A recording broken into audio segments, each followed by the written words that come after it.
សាលាបឋមសិក្សាសាមគ្គីច្រកនៅតំបន់បឹងត្រកួនរបស់កម្ពុជាស្ថិតនៅក្នុងភូមិសាមគ្គីឃុំគោករមៀតស្រុកថ្មពួកខេត្តបន្ទាយមានជ័យត្រូវបានយោធាថៃប្រែក្លាយទៅជាលេនដ្ឋានយោធានេះបើតាមក្រសួងអប់រំយុវជននិងកីឡាកម្ពុជាក្រសួងបានសរសេរក្នុងសារបង្ហោះលើបណ្ដាញសង្គម Facebook នៅថ្ងៃទី25 ខែសីហាថាបន្ទប់រៀនដែលធ្លាប់ប្រើប្រាស់សម្រាប់ផ្ដល់ការអប់រំដល់កុមារកម្ពុជានៅតំបន់បឹងត្រកួនត្រូវបានប្រែក្លាយទៅជាទីតាំងយោធាដែលក្រសួងចាត់ទុកថាត្រូវបានប្រើប្រាស់សម្រាប់សកម្មភាពឃ្លានពានរបស់ថៃយោងតាមសេចក្តីរាយការណ៍ពីអាជ្ញាធរមូលដ្ឋានដែលក្រសួងបានដកស្រង់បន្ទប់រៀនទាំងនោះស្ថិតនៅក្នុងសាលាបឋមសិក្សាសាមគ្គីច្រកស្ថិតក្នុងភូមិសាមគ្គីឃុំគោករមៀតស្រុកថ្មពួកខេត្តបន្ទាយមានជ័យក្រសួងមិនបានផ្ដល់ព័ត៌មានលម្អិតបន្ថែមថាតើបន្ទប់រៀនត្រូវបានប្រែក្លាយនៅពេលណាឬថាតើមានសិស្សនិងគ្រូបង្រៀននៅពេលសាលារៀនមានការផ្លាស់ប្ដូរនោះឬយ៉ាងណាទេអ្នកស្រាវជ្រាវអំពីការអភិវឌ្ឍសង្គមលោកបណ្ឌិតមាសនេះបានប្រាប់កាសែតខ្មែរថាហេតុការណ៍នីមួយៗនៅតាមព្រំដែន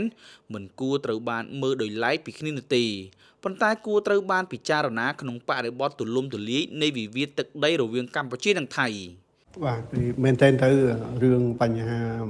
ដីដែលថៃកាន់កាប់នេះណាយើងមិនអាចលើកមកករណីនីមួយយកមកនិយាយដាច់ដライទេវាជាការឈ្លានពានជាការចូលមកកាន់កាប់ទឹកដីបាទអញ្ចឹងកាលណាគេមកកាន់កាប់ទឹកដីគេធ្វើអីគេយកកន្លែងធ្វើអីក៏ដោយអានឹងវាជាសិទ្ធិក្នុងនាមគេជាអ្នកឈ្លានពានណាលោកបន្ថែមថានៅពេលមានការកាន់កាប់ទឹកដីសកម្មភាពដែលធ្វើឡើងនៅទីតាំងនោះគឺជាអ្វីដែលអាចកើតមានឡើងក្រោមការគ្រប់គ្រងរបស់ភាគីដែលកាន់កាប់លោកថាកម្ពុជាគួរផ្ដោតលើការកត់ត្រាសកម្មភាពនានាតាមបណ្ដោយព្រំដែននិងប្រមូលភស្តុតាងជាប្រព័ន្ធដែលអាចយកទៅប្រើប្រាស់តាមយន្តការអន្តរជាតិនាពេលអនាគតបាទអញ្ចឹងសម្រាប់យើងគ្រាន់តែបានដឹងហើយនឹងរៀបចំប្រមូលភស្តុតាងជាទូទៅសម្រាប់ព្រំដែនទាំងមូលយកទៅដោះស្រាយតាមផ្លូវអន្តរជាតិទេបាទលោកជឿថារដ្ឋាភិបាលកម្ពុជាកំពុងធ្វើការលើបញ្ហានេះប៉ុន្តែវានៅមិនទាន់ដល់ពេលដែលអាចវិតម្លៃលទ្ធផលបាននៅឡើយអាជ្ញាធរកម្ពុជាបានចោទប្រកាន់ថាយោធាថៃនៅតែបន្តសាងសង់សំណង់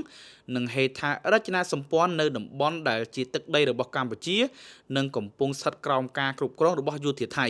សកម្មភាពទាំងនោះរួមមានការសាងសង់របងថ្មការជីកប្រឡាយនិងការរាយលុះបន្លារដ្ឋាភិបាលកម្ពុជាមិនបានចូលទៅរារាំងសកម្មភាពដែលបានរាយការណ៍ទាំងនោះដោយផ្ទាល់ទេ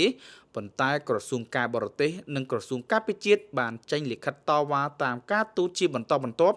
ដោយអំពាវនាវឲ្យថៃបញ្ឈប់សកម្មភាពដែលកម្ពុជាចាត់ទុកថាខុសច្បាប់កាលពីខែធ្នូឆ្នាំ2025សាលារៀនសរុបចំនួន1039កន្លែងក្នុងខេត្តចំនួន6ដែលជាប់ព្រំដែនជាមួយប្រទេសថៃត្រូវបានបិទទ្វារដោយសារអ្វីដែលកម្ពុជាចាត់ទុកថាជាការវាយប្រហាររបស់យោធាថៃខេត្តដែលរងផលប៉ះពាល់រួមមានខេត្តឧត្តរមានជ័យខេត្តបន្ទាយមានជ័យព្រះវិហារពោធិ៍សាត់បាត់ដំបងនិងខេត្តកោះកុង